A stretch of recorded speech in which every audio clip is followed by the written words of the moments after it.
ठीक है। तो लास्ट सेशन में हमने देखा था कि यहाँ पे गेट एंड पॉइंट हीट किया एंड यहाँ पे टेबल रेंडर किया, ठीक है। सो अब इस सेशन में हम देखेंगे कि हमारा जो कंट्री है उसको हम ऐड कैसे कर सकते हैं, या फिर हमारा जो पोस्ट एंड पॉइंट है उसको कैसे इंटीग्रेट करना है, ठीक है। सो पोस्ट एंड पॉइंट को इंटीग्रेट करने के लिए जैसा हमने गेट एंड पॉइंट इंटीग्रेट किया था, सिमिलर वे से get post and point integrate होता है फेच फंक्शन के थ्रू। बट उसमें एक एडिशनल चेंज है। जो हम क्या करते हैं, पोस्ट एंड पॉइंट जो है वो दो पैरामीटर के साथ हिट होता है यूजिंग फेच फंक्शन, ठीक है। हम देख लेते हैं डायरेक्टली यहाँ पे हमारा जो सर्विस है, ठीक है। हमारी सर्विस में हम क्या करते हैं, हमारा जो गेट एंड पॉइंट है उसी का रेफरेंस अगर लेना लेना चाहे तो हम क्या कर सकते हैं, हमारा जो फंक्शन है बाकी सब सेम होगा, सिर्फ पैरामीटर चेंज होने वाला है एंड फेच फंक्शन थोड़ा सा चेंज हो जाएगा, ठीक है। सो यहाँ पे मैं करता हूँ फंक्शन क्रिएट। सो फंक्शन कैसे क्रिएट करना है, कॉन्स्ट हमारे फंक्शन का नेम, हमें फंक्शन क्या करना है, सेव एंड अपडेट दोनों एक ही फंक्शन में होने वाला है क्योंकि हमारा एंड पॉइंट भी एक ही है। सो यहाँ पे करता हूँ मैं सेव अपडेट कंट्री, ठीक है। सो जो कंट्री है वो दोनों एक ही एंड पॉइंट से इंसर्ट एंड अपडेट होने वाली है। सो यहाँ पे करता हूँ मैं कंट्री सेव एंड अपडेट, ठीक है। सो यहाँ पे करता हूँ मैं इस फंक्शन को क्रिएट। सो यहाँ पे हम क्या करते हैं, वेरिएबल क्रिएट कर लिया, ठीक है। ये भी हमारा असिंक होगा। सो असिंक एंड जो फंक्शन है इसमें पैरामीटर हम बाद में डालते हैं, ठीक है। ये ऑब्जेक्ट होगा हमारे आई कंट्री इंटरफेस का, ठीक है। इसका रिटर्न टाइप होगा हमारा प्रॉमिस। सो प्रॉमिस ऑफ हमारा यहाँ से रिटर्न क्या होगा, जब भी हमारा पोस्ट करते हैं या फिर डिलीट करते हैं, इंसर्ट अपडेट के केस में हम क्या करते हैं, हमारा जो एंड पॉइंट है वो ट्रू और फॉल्स रिटर्न करता है। सो यहाँ पे करता हूँ मैं बुलियन रिटर्न, ठीक है। एंड इसको हम क्या करते हैं, हमारी बॉडी को राइट कर लेते हैं इसके अंदर। सो यहाँ पे करता हूँ मैं एरो फंक्शन एंड इसके अंदर मेरा बॉडी आएगा, ठीक है। सो ए पी फंक्शन क्या होगा, हमारा ए फंक्शन जो है वो भी यहाँ पे एक्सपोर्ट होगा। सो एक्सपोर्ट कॉन्स्ट, मेरा कॉन्स्ट का मतलब वेरिएबल का नेम, एंड ये जो मेरा फंक्शन है वो असिंक होगा, ठीक है। सो असिंक फंक्शन इसमें हम पैरामीटर डालते हैं अभी। देन प्रॉमिस रिटर्न करेगा एंड प्रॉमिस का रिटर्न करेगा हमारा जो भी हमारा रिस्पॉन्स आएगा बुलियन वो यहाँ से रिटर्न हो जाएगा, ठीक है। सो यहाँ पे पैरामीटर क्या आने वाला है, हमारे ऑब्जेक्ट का मतलब कंट्री का ऑब्जेक्ट, ठीक है। सो यहाँ पे आएगा कंट्री, ठीक है, जिसका टाइप रहेगा मेरा आई कंट्री, ठीक है। इस तरह से क्या होगा, मेरा पैरामीटर यहाँ पे आएगा। एंड इस पैरामीटर में यहाँ पे भी हमें क्या चेक करना है, हमारा जो पैरामीटर है वो अगर आएगा तो उसको हम क्या करेंगे, हमारे बॉडी के थ्रू पास करेंगे, ठीक है। अब बॉडी के थ्रू पास करने के लिए हमारा फेच जो फंक्शन है वो क्या करता है, दो पैरामीटर्स होल्ड करता है। पहला पैरामीटर जो होता है वो होता है API URL and second parameter जो होता है वो होता है उसका इनिशियलाइजेशन, ठीक है। सो यहाँ पे देखते हैं हम कैसे क्रिएट करना है। सो सेम ये जो है इसी वे से जाएंगे हम। सो यहाँ पे रिस्पॉन्स, सो रिस्पॉन्स एंड यहाँ पे मुझे क्या करना है, अवेट फेच, ठीक है। सो यहाँ पे क्या आएगा मेरा फेच फंक्शन एंड इसके अंदर अगर मैं यहाँ पे दिखाऊं, ठीक है। सो यहाँ पे क्या किया मैंने, फर्स्ट स्ट्रिंग यहाँ पे डाल दी, ठीक है, उसको हम बाद में डाल देंगे। बट यहाँ पे अगर देखो, सो यहाँ पे क्या हो रहा है, इनपुट हमारे यूआरएल जो आएगा वो, एंड सेकंड पैरामीटर क्या है, इनिट मतलब इनिशियलाइजेशन जो होता है हमारा वो, ठीक है। सो इनिशियलाइजेशन जो है वो हमारा एक्चुअल में ऑब्जेक्ट होता है, ठीक है। सो ऑब्जेक्ट जो होता है वो हम क्या करते हैं, करली ब्रैकेट्स के अंदर पास करते हैं, ठीक है। सो इसको हम देखेंगे कि क्या क्या पास करना है। अभी हम क्या करते हैं, यहाँ पे पोस्ट का जो यूआरएल है वो यहाँ पे लेके आते हैं। सो पोस्ट का यूआरएल कहाँ से लेके मिलेगा हमें, हमारे स्वैगर से, ठीक है। सो यहाँ पे अगर देखें हमारा पोस्ट एंड पॉइंट यहाँ पे है, ठीक है। एंड अगर यहाँ पे हम देखते हैं कि स्लैश एपीआई स्लैश कंट्री हमारा पोस्ट एंड पॉइंट है, अगर मैं यहाँ पे आऊँ, ठीक है। तो क्वेश्चन मार्क से पहले जो एपीआई का यूआरएल है सिमिलर यूआई यहाँ पे क्रिएट होता है। अगर हमें यूआरएल चाहिए तो हम क्या कर सकते, ट्राई आउट कर सकते हैं। एंड यहाँ पे मैं क्या करता हूँ कि कुछ गलत डाल देता हूँ ताकि एक्चुअल में डेटाबेस हिट ना हो, ठीक है। सो इसको करता हूँ मैं हिट एंड यहाँ पे मुझे क्या होगा, मेरा एपीआई यूआरएल जो है यहाँ पे मिल जाएगा। सो यहाँ पे करता हूँ इसको कॉपी एंड मुझे यहाँ पे जस्ट करना है, यहाँ पे पेस्ट कर देना है। सो ये हो गया फर्स्ट पैरामीटर जो कि मेरा एपीआई यूआरएल है। अब सेकंड पैरामीटर जो इनिशियलाइज करना है हमें, इनिशियलाइज क्या करना है हमें, हमारे एपीआई की बॉडी, ठीक है, जो भी हमारा डेटा जाएगा वो, देन उसके हेडर्स एंड उसकी मेथड, ठीक है। सो यहाँ पे करता हूँ मैं एंटर। अगर मैं यहाँ पे कंट्रोल स्पेस करूँ तो मेरे पास यहाँ पे सारी चीजें यहाँ पे मिल रही है, ठीक है। मेथड है, बॉडी है एंड जो भी चीजें चाहिए यहाँ पे आ रही है। सो हमें क्या करना है, सारी चीजें यूज नहीं करनी है, हमें सिर्फ method, header and body use करनी है। सो यहाँ पे करता हूँ मेथड, ठीक है। मेथड क्या है हमारी, यहाँ पे आपको दिख रही है एपीआई में। सो यहाँ पे आता हूँ मैं, ठीक है। एपीआई में अगर मैं यहाँ पे ऊपर जाऊँ तो यहाँ पे आपको मेथड का टाइप दिखता है। सो ये है पोस्ट टाइप का मेथड। सो यहाँ पे मुझे क्या करना है, मेथड में पोस्ट लिखना है। सो पोस्ट, ठीक है।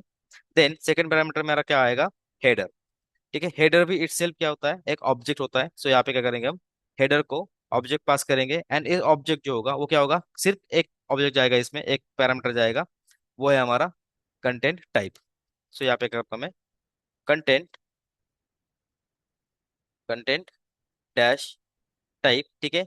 एंड इसकी वैल्यू क्या आएगी हमारी, एप्लीकेशन स्लैश जेसन। सो एप्लीकेशन स्लैश जेसन, ठीक है। हमारा जो डेटा टाइप जाने वाला है या फिर डेटा जाने वाला है, हमारा जो ऑब्जेक्ट है वो हमें नॉर्मल एक रिएक्ट में क्या होता है कि टाइप स्क्रिप्ट का ऑब्जेक्ट यहाँ तक आएगा।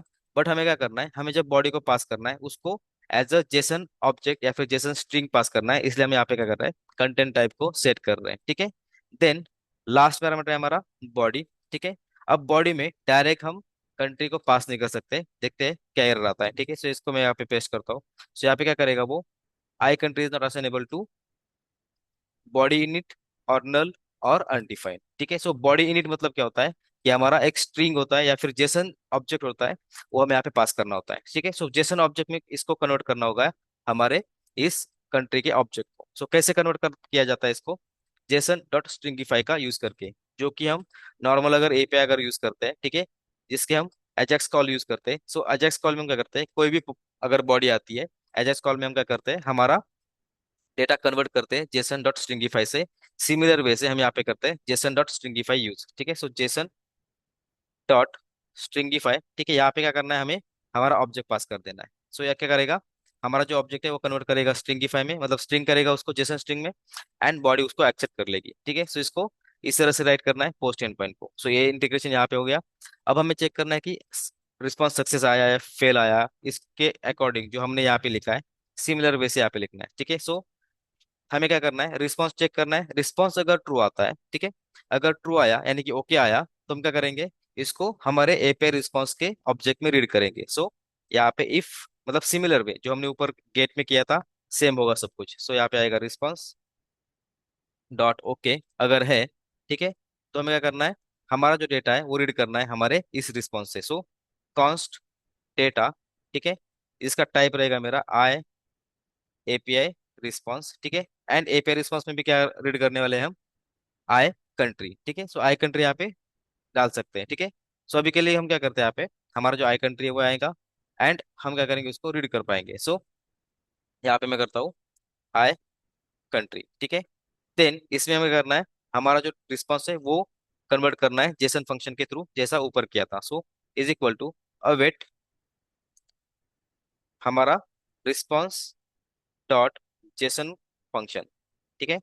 सो ये क्या करेगा, हमारा जो डेटा है वो कन्वर्ट करके देगा हमारा एपीआई रिस्पॉन्स में, and according to API response हम क्या कर पाएंगे, हमारा जो डेटा है वो यहाँ पे रीड कर पाएंगे, ठीक है। ये डेटा डेटा टाइप जो है वो एपीआई का जो रिस्पॉन्स टाइप है वो यहाँ पे आएगा। अगर हम यहाँ पे देखें, ठीक है, एपीआई का रिस्पॉन्स टाइप जो है तो हम यहाँ पे क्या कर सकते हैं, ले सकते हैं। सो यहाँ पे अगर रिस्पॉन्स टाइप देखें तो यहाँ पे हमारा पेलोड आता है, पूरा जैसा है वैसा रिटर्न होता है, ठीक है। इसलिए हम क्या किया, यहाँ पे एपीआई का रिस्पॉन्स जो है वो आई कंट्री लिख लिख दिया, ठीक है। सो इसको करते हैं सेव, एंड इस डेटा को हम क्या करना है, अब पास करना है सक्सेस और फेल, ठीक है। सो यहाँ पे करता हूँ मैं डेटा, सो रिटर्न करना है यहाँ से, रिटर्न डेटा डॉट सक्सेस, ठीक है। मतलब ये फेल हुआ या पास हुआ, यहाँ से क्या होगा, हमारा ट्रू और फॉल्स रिटर्न होने वाला है। सो यहाँ पे हमने बुलन रिटर्न किया है इसलिए, ठीक है। और अगर इसमें अगर नहीं जाता है यानी कि वो एपीआई सक्सेस नहीं होता है, तो हमें बाय डिफॉल्ट क्या करना है, डेटा को फॉल्स रिटर्न कर देना है, मतलब इस एपीआई को फॉल्स रिटर्न कर देना है। सो यहाँ पे करता हूँ मैं रिटर्न फॉल्स, ठीक है। सो ये इस तरह से क्या होगा, हमारा पोस्ट एंड पॉइंट यहाँ पे इंटीग्रेट हो जाएगा। एंड अब पोस्ट एंड पॉइंट हमें क्या करना है, यूआई पे इंटीग्रेट करना है। हमने यहाँ पे जस्ट फंक्शन लिखा, इस फंक्शन में हमारा एपीआई ऐड कर दिया। अब हमें क्या करना है, जैसे ये कंट्री में गेट एंड पॉइंट यहाँ पे हिट किया था एंड कॉल किया था, सेम हमें क्या करना है, हमारा पोस्ट एंड पॉइंट हिट करना है। So post and point hit करने के लिए हम क्या करते हैं, हमारा एक एडिट का अलग से पेज क्रिएट करते हैं, एंड उस पेज पे हम क्या करेंगे, हमारा एंड पॉइंट कॉल करेंगे। सो इस कंट्री फोल्डर के अंदर, इसलिए हमने क्या किया है, फोल्डर स्ट्रक्चर यहाँ पे फॉलो किया है। फोल्डर के अंदर हमारे मतलब कंट्री रिलेटेड सारी फाइल्स कंट्री के अंदर आएगी, एंड सो ऑन, मतलब जितने भी हमारे पास फाइल्स है, जितने भी हमारे पास मॉड्यूल्स है, उसके अलग अलग फोल्डर्स बनेंगे। सो कंट्री के अंदर एक और फाइल बनेगी, कंट्री एडिट नाम से, ठीक है। नाम कुछ भी हो सकता है, मैं यहाँ पे कंट्री एडिट नाम देना चाहूंगा। सो यहाँ पे दिया कंट्री एडिट, ठीक है। एंड इसके अंदर हम क्या करते हैं, हमारा स्केलेटन क्रिएट कर दे। So import React from React, ठीक है। देन कॉन्स्ट हमारे कंट्रोल का नेम, देन रिएक्ट, ठीक है, react डॉट एफसी, देन हमारा फंक्शन ठीक है, जो भी आएगा फील्ड में हम उसको ऐड करेंगे प्रॉक्स को, देन हमारा रिटर्न स्टेटमेंट आएगा, रिटर्न हमारा लिख दिया एमडी, यहाँ पे रिटर्न होगा। सो एक्सपोर्ट डिफॉल्ट हमारा कंट्री एडिट, ठीक है। सो यहाँ पे क्या हो गया, कंट्री एडिट यहाँ पे आ गया, ठीक है। अब हमें क्या करना है, ये जो कंट्री एडिट है हमें कॉल करना है हमारे कंट्री लिस्ट के ऊपर। सो यहाँ पे लिस्ट आ रही है, ठीक है, ये हमारा जो रो है ये लिस्ट रिटर्न करता है। सो मैं यहाँ पे क्या करते हैं, कंट्री के लिस्ट को, सॉरी कंट्री के फॉर्म को भी यहाँ पे रेंडर कर लेते हैं। सो मैं यहाँ पे करता हूँ एक रो ऐड करता हूँ। So div with class row, then div with class col dash 12, ठीक है। एंड इसके अंदर हमारा क्या आएगा, कंट्री एडिट का जो डेटा है, कंपोनेंट है, वो रेंडर होगा, ठीक है। सो यहाँ पे करता हूँ इसको quick fix and add import from country edit. सो इसको करता है सेव, ठीक है। एंड अभी के लिए हमने इसको क्या किया है, जस्ट एम्प्टी रिटर्न किया है। सो इसमें करता हूँ मैं country, sorry heading app add करता हूँ। सो S2 कंट्री फॉर्म, ठीक है। इसको किया मैंने सेव, एंड इसको करते हैं हम एक बार रिफ्रेश UI पे। सो यहाँ पे क्या हो गया, कंट्री फॉर्म यहाँ पे ऐड हो गया, ठीक है। सो यहाँ पे क्या करता हूँ, इसको जस्ट सेंटर में लेके आता हूँ। सो यहाँ पे करता हूँ मैं div विथ क्लास रो, ठीक है। एंड इसका रहेगा मेरा क्लास टेक्स्ट डैश सेंटर, ठीक है। Then div with class col 12, ठीक है। एंड इसके अंदर मेरा रहेगा हेडिंग। सो इसको करता हूँ मैं सेव, एंड यहाँ पे मेरा कंट्री फॉर्म सेंटर में आ गया, ठीक है। अब मुझे क्या करना है, मेरा जो डेटा है वो यहाँ पे ऐड करते जाना है। सो हम फॉर्म ऐड करेंगे यहाँ पे, एंड उस फॉर्म का यूज करके हम क्या करेंगे, हमारा जो API है वो इंटीग्रेट करेंगे। अभी फॉर्म यहाँ पे ऐड कर लेते हैं। सो फॉर्म ऐड करने के लिए मैं क्या करता हूँ, यहाँ पे मेरा जो फॉर्म है वो यहाँ पे ऐड कर लेता हूँ। सो एंड अब हमें क्या करना है, इसके नीचे हमारा फॉर्म ऐड करना है। सो यहाँ पे करता हूँ मैं फॉर्म ऐड। सो यहाँ पे करता हूँ मैं एक और div ऐड, ठीक है, इसके नीचे। सो div विथ क्लास रो, ठीक है। एंड इसको अगर क्लास देने हैं हमें, तो हम यहाँ पे दे सकते हैं। अभी के लिए जस्ट मार्जिन सेट करते हैं। सो मार्जिन बॉटम, ठीक है, 5। एंड इसके अंदर मैं क्या करता हूँ, हमारे जितने भी क्लासेस आएंगे सारे यहाँ पे ऐड कर देते हैं। सो div dot call dash 12, and इसके अंदर हमारा फॉर्म आएगा। सो फॉर्म, ठीक है। इस फॉर्म में हमें एक्शन नहीं चाहिए, तो इसको मैं यहाँ से निकाल देता हूँ। एंड इस फॉर्म में मुझे क्या करना है, मेरी फॉर्म बॉडी ऐड करनी है। सो फॉर्म बॉडी ऐड करने के लिए हम क्या करते हैं, हमारा जो फॉर्म ग्रुप है उसका यूज करते हैं। सो div विथ क्लास रो, ठीक है। एंड इसके अंदर मैं यूज करता हूँ div with class 12। So div with class col 12, ठीक है। इसके अंदर आएगा मेरा input label and input text. So div with class form group, so form group. Then इसके अंदर आएगा मेरा लेबल, ठीक है। ये लेबल रहेगा मेरा TXT कंट्री ID के लिए। एंड यहाँ पे मैं करता हूँ नाम इसको कंट्री ID, ठीक है। देन यहाँ पे मैं क्या करता हूँ, हमारा जो कंट्री ID यहाँ पे आ गया, इसका इनपुट इनपुट टेक्स्ट, ठीक है। इसका नाम मुझे यहाँ पे नेम नहीं चाहिए, सो इसको निकाल देता हूँ। ID जो है मेरा, जो फॉर के लिए यूज किया है, सेम यहाँ पे आएगा, ठीक है। देन मुझे यहाँ पे क्या करना है, मेरा क्लास यूज करना है। सो क्लास यहाँ पे करता हूँ मैं CSS का फॉर्म डैश कंट्रोल, ठीक है। देन इसको हम थोड़ा सा बाइफरकेट कर लेते हैं। सो सेम यहाँ पे मुझे क्या करना है, जो यहाँ पे रो ऐड की है, सिमिलर रो मुझे हमारे नेम के लिए चाहिए। सो इसको इसको कॉपी पेस्ट कर लेता हूँ। कंट्री नेम यहाँ पे आएगा, ठीक है। यहाँ पे मैं करता हूँ इसको नेम, एंड ये रहेगा मेरा कंट्री नेम, ठीक है। इसको करता हूँ सेव, एंड अगर हम ब्राउजर पे देखते हैं, तो हमारा फॉर्म यहाँ पे रेडी हो गया, ठीक है। अब कंट्री ID, अगर हम API देखें, API में हम क्या करते हैं, कंट्री ID जो है वो हमारे पास नहीं करना है। जब हम एडिट करेंगे तभी उस पास होना चाहिए, बट जब हम ऐड करते हैं उस केस में हमें हमारे जो कंट्री ID है वो पास नहीं होनी चाहिए। तो उसके लिए हम क्या करते हैं, हमारा जो कंट्री ID का लेबल है एंड हमारा जो टेक्स्ट है, टेक्स्ट बॉक्स, उसको हम क्या करते हैं, डिसेबल यहाँ पे करके रखते हैं। सो यहाँ पे करता हूँ मैं डिसेबल, ठीक है। तो डिसेबल इसलिए रखना है क्योंकि हम कभी भी UI को, मतलब यूजर को UI से वो एंट्री ऐड करने की परमिशन नहीं देंगे, वो ऑलवेज डिसेबल रहेगा। और अगर चाहे तो हम इसको कंडीशन के बेस पे, अगर एडिट का फॉर्म है तभी दिखाना है, एंड अगर ऐड का फॉर्म है तो इस पूरे सेक्शन को अगर हम हटाना चाहते हैं तो हटा सकते हैं, ठीक है। वो कंडीशनल रेंडरिंग हम बाद में देख लेंगे, बट अभी के लिए जस्ट दोनों फील्ड्स एनेबल रखते हैं, बट ये एडिटेबल नहीं रखते हैं, ठीक है। सो ये हो गया हमारा फॉर्म रेडी। अब हमारा लास्ट जो बचा है वो है हमारा बटन। सो यहाँ पे मैं करता हूँ इसको कॉपी पेस्ट, एंड इस लेबल को यहाँ से जस्ट निकाल देता हूँ। एंड यहाँ पे इनपुट टेक्स्ट टाइप जो है उसको मैं चेंज करता हूँ बटन, ठीक है। सो यहाँ पे करता हूँ मैं btn सेव, ठीक है। सो इसका क्लास जो है वो रहेगा मेरा btn डैश प्राइमरी, ठीक है। देन इसकी जो वैल्यू है वो आएगी, वैल्यू इज इक्वल टू हमारा सेव वैल्यू, इसमें नाम देता हूँ, ठीक है। इसको करता हूँ सेव। एंड अगर यहाँ पे हम देखें तो यहाँ पे क्या हो गया, हमारा सेव बटन यहाँ पे आ गया, ठीक है। सो btn यहाँ पे क्लास नेम हो गया इसकी btn प्राइमरी।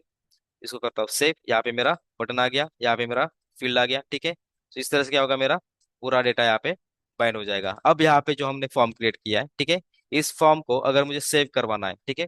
सो जब भी मैं कोई ऑपरेशन करता हूँ, जब भी मैं कोई फॉर्म पे ऊपर अगर कोई ऑपरेशन करता हूँ, तो मुझे क्या करना पड़ता है, जो भी मेरा डेटा है, ठीक है, वो रीड करना होता है यूजिंग स्टेट्स, ठीक है। अब स्टेट का यूज क्यों करना होता है, जब भी हम कोई डेटा पास करते हैं किसी भी फंक्शन को, उस केस में हमें क्या करना होता है, हमारा जो डेटा है वो यूजिंग स्टेट ही जाना चाहिए होता है। अगर विदाउट स्टेट अगर हम इसका डेटा अगर चेंज करते हैं एंड अगर हम कोशिश करते हैं कि इसको डेटा पास करें, तो ये डेटा जो है वो कभी भी रीड नहीं होता है, ठीक है। सो रिएक्ट में जब भी हम कोई फॉर्म कंपोनेंट यूज करते हैं, फॉर्म कंट्रोल्स यूज करते हैं, या फिर फॉर्म के रिलेटेड जितने भी टैग्स हैं, जैसे कि बटन, जैसे कि आपका input text input, radio input, आपका चेक बॉक्स, या फिर ड्रॉप डाउन, जितने भी आपके फॉर्म रिलेटेड कंपोनेंट्स है, उसको अगर आपको मतलब उसकी वैल्यू अगर रीड करनी है तो आपको कंपलसरी स्टेट यूज करनी होती है, ठीक है। सो कैसे यूज करना है अभी जस्ट देख लेते हैं इसको। हमारा फॉर्म तो यहाँ पे क्रिएट हो गया, ठीक है। अब जब हम हमारा फॉर्म यहाँ पे रीड करेंगे, डेटा को रीड करना है, तो उसके लिए हमें क्या करना पड़ता है, स्टेट वेरिएबल यहाँ पे यूज करना होता है, ठीक है। तो स्टेट वेरिएबल जो है वो यहाँ पे क्रिएट करना होता है। उससे पहले अगर हम ऐड करने वाले कोई डेटा, ठीक है, तो ऐड के केस में हमारा क्या होगा, हमारी जो कंट्री है बाय डिफॉल्ट एम्प्टी रहनी चाहिए। एंड अगर कोई अपडेट कर रहा है तो उस केस में क्या होगा, हमारा जो कंट्री है वो बेस्ड ऑन हमारे स्टेट्स चेंज होके हमारा जो एडिट कर मतलब एडिट किया हुआ जो सेक्शन है उसके अकॉर्डिंग हमारा कंट्री सेट होगा, ठीक है। सो अभी के लिए हम क्या करना है, यहाँ पे एक एम्प्टी ऑब्जेक्ट क्रिएट करना है। एम्प्टी ऑब्जेक्ट इसलिए क्रिएट करना होता है कि हमें डिफॉल्ट वैल्यू जो है वो उसकी हमें चाहिए होती है फॉर स्टेट, ठीक है। सो स्टेट जब हम क्रिएट करेंगे तो उसको डिफॉल्ट वैल्यू आई कंट्री की जो होगी वो हमें पास चाहिए होती है। सो इसके लिए हम क्या करते हैं, एक वेरिएबल क्रिएट करते हैं एम्प्टी ऑब्जेक्ट का, या फिर उसको नाम देते हैं edit empty object, empty country, या फिर एम्प्टी कंट्री डेटा, ऐसा कुछ भी नाम दे सकते हैं। सो मैं यहाँ पे नाम देता हूँ एम्प्टी डेटा, मतलब एडिट एम्प्टी डेटा। सो यहाँ पे करता हूँ मैं एडिट एम्प्टी डेटा, ठीक है। सो ये हो गया मेरा टाइप उसका आई कंट्री, ठीक है। एंड अगर मैं इसमें वैल्यू असाइन करना चाहूँ, ठीक है, सो यहाँ पे करता हूँ मैं होवर एंड क्विक फिक्स करके यहाँ पे अगर करूँ ऐड मिसिंग प्रॉपर्टीज, तो ये क्या करेगा, डिफॉल्ट वैल्यू जो भी रहेगी यहाँ पे असाइन करके देगा। सो मुझे यही चाहिए, डिफॉल्ट वैल्यू जो होती है वही चाहिए। सो यहाँ पे करता हूँ इसको इतना ही, राइट, ठीक है। इसके बाद हमें क्या करना है, स्टेट वेरिएबल क्रिएट करना है। सो स्टेट वेरिएबल क्यों यूज करना है, हमारे फॉर्म का डेटा रीड करना है इसलिए, ठीक है। सो वही एक पर्पज है हमारा डेटा रीड करने का। हमारे डेटा रीड करने के लिए हम स्टेट यूज करते हैं, विदाउट स्टेट हम कोई भी कंपोनेंट की वैल्यू रीड नहीं कर सकते। सो यहाँ पे हमें करना है कॉन्स्ट, ठीक है। देन कर स्क्वायर ब्रैकेट के अंदर फर्स्ट होता है हमारा फंक्शन नेम। सो यहाँ पे मैं करता हूँ कंट्री एडिट डेटा, सो country edit data. Again variable का नेम कुछ भी हो सकता है जो भी आपको देना है, यहाँ पे सिर्फ एडिट डेटा भी नाम दे सकते हो, कंट्री एडिट भी दे सकते हो, कंट्री डेटा भी दे सकते हो, ठीक है। सो यहाँ पे मैं करता हूँ कंट्री एडिट डेटा। देन इसका set function set country edit data, ठीक है। देन इसको यूज करना है यूज स्टेट हुक से, ठीक है। एंड इसका टाइप क्या होगा हमारा, आई कंट्री इंटरफेस। सो आई कंट्री इंटरफेस यहाँ पे ऐड करते हैं। एंड इसकी डिफॉल्ट वैल्यू जो होगी, जो अभी जस्ट हमने वेरिएबल क्रिएट किया वो, ठीक है। तो इसको करते हैं यहाँ पे कॉपी एंड यहाँ पे करते हैं इसको सेव, ठीक है। सो ये हो गया हमारा स्टेट क्रिएट। अब हमें क्या करना है, जो हमारी स्टेट यहाँ पे आ गई, ठीक है, इस स्टेट में से हमें क्या करना है, हमारा डेटा जो है वो यहाँ पे असाइन कर देना है, ठीक है। सो असाइन कैसे करना है, हमारा जो वेरिएबल है उसमें हमारे पास डॉट करके अगर हम करते हैं तो country ID and country name हमें मिल जाएगा, ठीक है। सो कैसे हमारी वैल्यूज असाइन हो जाएगी, सो यहाँ पे मैं करता हूँ इसको कॉपी, ठीक है। इनपुट अगर यहाँ पे देखते हैं, सो इनपुट जो हमारा है कंट्री आईडी का, सो इसकी वैल्यू कहाँ से आएगी, हमारे स्टेट वेरिएबल से डॉट हमारा कंट्री आईडी, ठीक है। सेम ये अगर वैल्यू इसको कॉपी करता हूँ मैं एंड यहाँ पे मुझे क्या करना है, इसको पेस्ट कर देना है। सो यहाँ पे करता हूँ मैं पेस्ट कंट्री नेम से, सो यहाँ पे करता हूँ मैं कंट्री नेम ऐड, ठीक है। सो यहाँ पे क्या हो गया, हमारा जो वैल्यू है वो अब रीड हो रहा है हमारे स्टेट वेरिएबल से। बट यहाँ पे अगर मैं अब यूआई पे जाऊँ, ठीक है, एंड इसको मैं रिफ्रेश करूँ अब, तो यहाँ पे क्या हो गया, डिफॉल्ट मेरा 0 आ गया, एंड यहाँ पे मेरा एम्प्टी स्ट्रिंग आ गया। सो इसको अगर मैं टाइप कर रहा हूँ कुछ भी, ये मुझे अलाउ नहीं कर रहा है टाइप करने के लिए, ठीक है। तो यहाँ पे क्या होगा, हमारा जो डेटा है वो यहाँ पे अलाउ नहीं कर रहा है। अगर मैं यहाँ पे ऑटो सिलेक्ट भी करता हूँ तो भी वो डेटा गेट नहीं करेगा, ठीक है, क्योंकि अब यहाँ पे स्टेट वेरिएबल्स है, और स्टेट यहाँ पे डायरेक्टली चेंज नहीं होती है विदाउट हमारे फंक्शन के, ठीक है। सो अब हमें क्या करना पड़ेगा, हमारा जो सेट फंक्शन है उसका यूज करना पड़ेगा हमारे कंट्री नेम को सेट करने के लिए, ठीक है। अब ये हमारा एरे है या फिर हमारे मल्टीपल लिस्ट है, एंड हमें क्या करना है, इस मल्टीपल लिस्ट में से सिर्फ कंट्री नेम या फिर सिर्फ कंट्री आईडी, मान लो कि हमारे पास मोर मोर देन 2 यहाँ पर रिकॉर्ड्स है, एंड हमें सिर्फ एक वैल्यू यहाँ पे चेंज करनी है। तो उस केस में हम क्या करते हैं, रेस्ट फंक्शन का यूज करते हैं, ठीक है। अब रेस्ट फंक्शन क्या होता है, रेस्ट फंक्शन बेसिकली ये होता है कि आपका जो ऑब्जेक्ट है, यानी कि हमारे केस में ये ऑब्जेक्ट जो है, उसमें से आपको क्या करना है, सिर्फ एक वैल्यू को चेंज करना है, बाकी सब एज इट इज होल्ड करके रखनी है। सो उस केस में हम क्या करते हैं, रेस्ट फंक्शन यूज करते हैं, एंड रेस्ट फंक्शन क्या करता है, आपकी बाकी सारी मतलब ऑलमोस्ट आपके ऑब्जेक्ट में जितनी वैल्यूज है वो होल्ड करता है, एंड उसमें से जो हम एक्सट्रैक्ट करेंगे सिर्फ उसी को अलाउ करता है चेंज करने के लिए, ठीक है। कैसे, नीचे देख लेते हैं, ठीक है। सो यहाँ पे क्या करना है, हमारा जो वैल्यू है उसके नीचे हमारे पास किसी भी कंपोनेंट में जो हम चेंज कर सकते हैं उस कंपोनेंट को ऑन चेंज इवेंट होता है, ठीक है। सो हम जब इसमें वैल्यू चेंज करेंगे, सो उस चेंज इवेंट पे हमें क्या करना है, हमारी वैल्यू मॉडिफाई करनी है, हमारे स्टेट की वैल्यू जो हमारे कंट्री डेटा की वैल्यू है वो मॉडिफाई करनी है, ठीक है। सो यहाँ पे करता हूँ मैं ऑन चेंज, ठीक है। सो ऑन चेंज फंक्शन में हम क्या करेंगे, यहाँ पे कॉल बैक फंक्शन राइट कर लेते हैं, ठीक है। सो इस फंक्शन में हमें क्या करना है, हमारा जो डेटा आएगा, ठीक है, जो इवेंट आएगी उस इवेंट को क्या करना है, कैच करना है, एंड उस कैच करने के बाद उस इवेंट से हमें क्या करना है, डेटा रीड करना है। सो इस फंक्शन में जो भी हम या फंक्शन कॉल करते हैं, उस फंक्शन पे हमें क्या होगा, हमारा ये जो HTTP एलिमेंट का इवेंट है ऑन चेंज, उसका इवेंट हमें मिल जाएगा, ठीक है। सो ई यहाँ पे नाम देता हूँ मैं, इवेंट दे सकते हो, इस वेरिएबल का नाम कुछ भी दे सकते हो, अगेन वेरिएबल का नाम कुछ भी हो सकता है, ठीक है। सो ई यहाँ पे नाम दिया मैंने, एंड इस ई ऑब्जेक्ट से या फिर ई वेरिएबल से हम क्या करना है, हमारा वैल्यू निकालना है। सो वैल्यू कैसे निकालते हैं, यहाँ पे मैं कॉन्स्ट क्रिएट करता हूँ, यहाँ पे वैल्यू नाम दे देता हूँ, ठीक है। यहाँ पे दो तरीके हैं वैल्यू निकालने के, फिर वैल्यू एक्सट्रैक्ट करने के इवेंट्स के।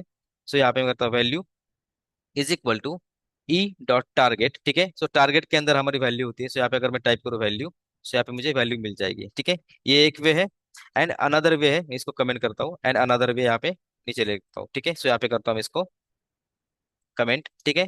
सो इसको मैं करता हूँ कॉन्स्ट, यहाँ पे मैं करता हूँ वैल्यू, ठीक है, एंड इसको करता हूँ equal to e dot target, ठीक है। सो ई डॉट टारगेट जो है ये क्या करता है, हमें अलाउ करता है ऑल वैल्यू एक्सट्रैक्ट करने के लिए यहाँ पे, ठीक है। सो यहाँ पे क्या करना है, सिंपल कर्ली ब्रैकेट्स के अंदर अगर मैं यहाँ पे आऊँ, ठीक है, एंड इस वैल्यू का भी निकाल देता हूँ यहाँ पे, ठीक है। एंड अगर मैं यहाँ पे कंट्रोल स्पेस करूँ तो जो वैल्यू मेरे डॉट के बाद आती है सारी वैल्यूज यहाँ पे मिल जाएगी, ठीक है। सेम वैल्यूज मेरे अगर यहाँ पे डॉट करता हूँ तो भी मिलती है। तो सेम हम क्या कर सकते हैं, पूरा ऑब्जेक्ट जो है टारगेट का उस कर्ली ब्रैकेट्स में एक्सेस कर सकते हैं। सो यहाँ पे मुझे जो वैल्यू यहाँ पे एक्सेस करनी है यहाँ से मैं कर सकता हूँ, ठीक है। यहाँ पे वैल्यू यूज किया, या फिर इस वे से भी जा सकते हैं, या फिर इस वे से जा सकते हैं, दोनों का आउटपुट सेम होता है, ठीक है। कौन सा यूज करना है डिपेंड्स ऑन यू, दोनों का आउटपुट सेम है, दोनों का टाइम सेम लगता है। सो इसमें कोई परफॉर्मेंस का इशू नहीं आता है, ठीक है। कौन सा भी अगर हम यहाँ पे यूज करते हैं तो वैलिड ऑप्शन है, ठीक है। अब हमें क्या करना है, यही वैल्यू जो आ गई हमें सेट फंक्शन के थ्रू क्या करनी है, असाइन करनी है, एंड सेट फंक्शन में हम क्या करेंगे, रेस्ट फंक्शन का यूज करेंगे, ठीक है। सो यहाँ पे हमारा सेट फंक्शन आएगा, सेट सेट कंट्री डेटा, ठीक है। सो यहाँ पे क्या करना है, हमें कॉल बैक फंक्शन में रेस्ट फंक्शन का यूज करना है। सो यहाँ पे करता हूँ मैं फंक्शन का कॉल, ठीक है। इसके अंदर मुझे क्या करना है, मेरा जो भी डेटा आएगा वो क्या करना है, कॉल बैक फंक्शन के थ्रू सेट करना है। सो यहाँ पे रेस्ट फंक्शन जो है वो क्या करेगा, हमारा डेटा होल्ड करेगा। अब ये जो रेस्ट फंक्शन है वो क्या करेगा, यहाँ पे मैं एक पैरामीटर ऐड करूंगा, यहाँ पे मैं नाम इसको रेस्ट दे देता हूँ। यहाँ पे आप नाम कुछ भी दे सकते हो, अगेन ये वेरिएबल है, सो वेरिएबल का नाम कुछ भी हो सकता है। ये रेस्ट मतलब रेस्ट फंक्शन नहीं है, ये जस्ट एक वेरिएबल है, ठीक है। रेस्ट फंक्शन एक्चुअल में क्या होता है हम यहाँ पे देख लेते हैं। सो रेस्ट फंक्शन जो यूज होता है वो यूज होता है यूजिंग 3 डॉट्स, ठीक है। जब हम 3 डॉट्स यूज करते हैं उसका मीनिंग होता है कि आपका जो स्टेट है वो पूरा का पूरा इस वेरिएबल में स्टोर होगा, ठीक है। जो भी वेरिएबल हम यहाँ पे यूज करेंगे। ठीक है, वेरिएबल का नाम अगेन कुछ भी हो सकता है। सो ये थ्री डॉट्स का यूज करके हमने क्या किया, सारा का सारा स्टेट जो है वो इस वेरिएबल के अंदर स्टोर कर लिया। वो रेस्ट वेरिएबल था इसलिए हमने इसको नाम दिया रेस्ट, मीनिंगफुल नेम था इसलिए। इसका नाम एक्स वाई जेड या फिर आपके नाम से भी उसको रख सकते हैं, डिपेंड्स हमें उसका नाम क्या रखना है। बट उसमें से अगर हमें कोई वैल्यू एक्सेस करनी है तो हम क्या करते हैं, कॉमा देके अगर यहाँ पे कंट्रोल स्पेस करता हूँ तो जितनी प्रॉपर्टीज मेरे इस इंटरफेस में होगी सारी प्रॉपर्टीज यहाँ पे मिलेगी। और जो प्रॉपर्टी मुझे मॉडिफाई करनी है उस प्रॉपर्टी को सिलेक्ट करके हम क्या कर सकते हैं, हमारी यहाँ पे वैल्यू चेंज कर सकते हैं उसकी। सो वैल्यू कहाँ पे है हमारी, वैल्यू के एट्रीब्यूट के अंदर, मतलब वैल्यू के वेरिएबल में। सो इस तरह से क्या होगा, हमारे रेस्ट वेरिएबल में सारी की सारी प्रॉपर्टीज जो है इसकी वो होल्ड रहेगी, एंड सिर्फ ये एक प्रॉपर्टी जो है वो चेंज हो जाएगी। ठीक है, तो इसको करता हूँ मैं सेव, एंड हमारा इस तरह से क्या होगा, फॉर्म डिजाइन कंप्लीट हो गया। ठीक है, सो यहाँ पे अगर मैं आऊँ ब्राउजर पे, एंड यहाँ पे मैं अगर रिफ्रेश करता हूँ इसको फिर से, एंड अगर मैं यहाँ पे टाइप करता हूँ तो ये मेरा अलाउ करेगा मुझे टाइप करने के लिए। ठीक है, तो इस तरह से क्या हो गया, हमारा डेटा यहाँ पे सिर्फ फॉर्म यहाँ पे क्रिएट हो गया। अब हमें क्या करना है, सेव बटन पे क्लिक करने के बाद, ठीक है, इस सेव बटन पे क्लिक करने के बाद मुझे क्या करना है, मेरा एपीआई कॉल करना है। जो एपीआई हमने अभी जस्ट यहाँ पे इंटीग्रेट किया है वो हमें क्या करना है, कॉल करना है। सो ये हम पोस्ट एंड पॉइंट रीड करने वाले, कॉल करने वाले, तो उस केस में हम क्या करेंगे, यहाँ पे जस्ट हम क्या करेंगे, एक फंक्शन लिखेंगे, एंड उस फंक्शन के अंदर हमारा जो सर्विस का फंक्शन है वो कॉल करेंगे। इस केस में जब हम पोस्ट एंड पॉइंट करते हैं उस केस में मुझे यूज इफेक्ट हुक की जरूरत नहीं है, क्योंकि वो ऑन पेज लोड मुझे कॉल नहीं करना है। सो पोस्ट के केस में हम ideally use effect hook use नहीं करेंगे,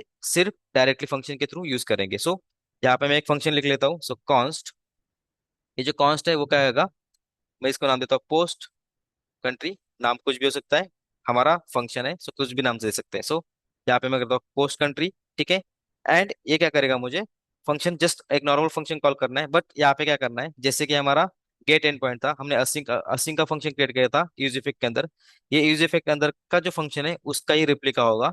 सो यहाँ पे क्या होगा, असिंक कॉल होगा, एंड ये कॉल क्या होगा, हमारा एक्चुअल जो सेव का एपीआई है उसको कॉल करेगा। ठीक है, सो यहाँ पे करता हूँ मैं इसको फंक्शन कॉल। ठीक है, एंड यहाँ पे आएगा मेरा फंक्शन का बॉडी। ठीक है, इस फंक्शन की बॉडी में क्या होगा, मेरा जो अभी जो क्रिएट किया हुआ फंक्शन है वो यहाँ से कॉल होगा। ठीक है, सेव अपडेट कंट्री, सो यहाँ पे करता हूँ मैं असिंक, हमने यूज किया है, सो यहाँ पे करता हूँ मैं अवेट।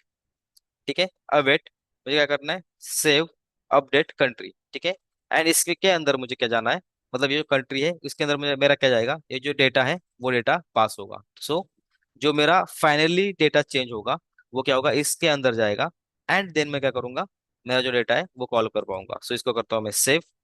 ठीक है, एंड हम क्या करते हैं इस पोस्ट कंट्री फंक्शन को हम कॉल करते हैं हमारे बटन के क्लिक पे। सो यहाँ पे आता हूँ मैं बटन। ठीक है, ये हमारा बटन है, इसमें मैं करता हूँ ऑन क्लिक, यहाँ पे लिख लेते हैं। ठीक है, एंड ये फंक्शन जो है यहाँ पे कॉल हो जाएगा, जस्ट ये बाकी था हमारा। सो इसको मैंने कर दिया यहाँ पे ऐड, सेव, ऐड। अगर मैं यहाँ पे आता हूँ इसको रिफ्रेश करता हूँ एक बार फिर से, यहाँ पे करता हूँ मैं डेमो कंट्री 2। ठीक है, एंड इसको मैं करता हूँ क्लोज, एंड अगर इसको मैं करता हूँ हिट एक बार फिर से, तो यहाँ पे क्या होगा, मेरा कंट्री जो है वो हिट हो गया, स्टेटस यहाँ पे 200 आ गया, मतलब ओके आ गया। ठीक है, अगर मैं इसको करता हूँ क्लिक, एंड यहाँ पे अगर मैं देखूँ, ठीक है, सो कि यहाँ पे क्या हो गया, country is added into database, ये मुझे मैसेज मिल गया। ठीक है, सक्सेस में ट्रू आ गया, एंड पेलोड में हमने क्या किया है, जो इंसर्ट किया है उसी को रिटर्न किया है। ठीक है, तो इस तरह से क्या होगा, हमारा डेटाबेस में एंट्री जाएगा। ठीक है, अगर मैं इसको करता हूँ एक बार रिफ्रेश, ठीक है, सो यहाँ पे क्या होगा, हमारा कंट्री टू यहाँ पे रिप्लेट हो जाएगा। ठीक है, सो हमारा क्या हो गया, पोस्ट एंड पॉइंट यहाँ पे इंटीग्रेट हो गया। अब यहाँ पे एक बग हम देख सकते हैं, या फिर हमारा एक इश्यू यहाँ पे देख सकते हैं, वो क्या है, हमने कंट्री सेव की बट यहाँ पे जैसे सेव किया यहाँ पे बाइंड नहीं हुआ। ठीक है, अब उसको रिजॉल्व करेंगे हम एडिट के केस में, जब हम एडिट करेंगे किसी पेज को। ठीक है, जैसे मैं यहाँ पे क्लिक करूंगा मेरा डेटा यहाँ पे बाइंड हो जाएगा, एंड अगर मैं इसको सेव करूंगा बाद में तो मेरा जो डेटा है वो डायरेक्टली यहाँ पे इम्पैक्ट हो जाएगा, यहाँ पे रिफ्लेक्ट हो जाएगा।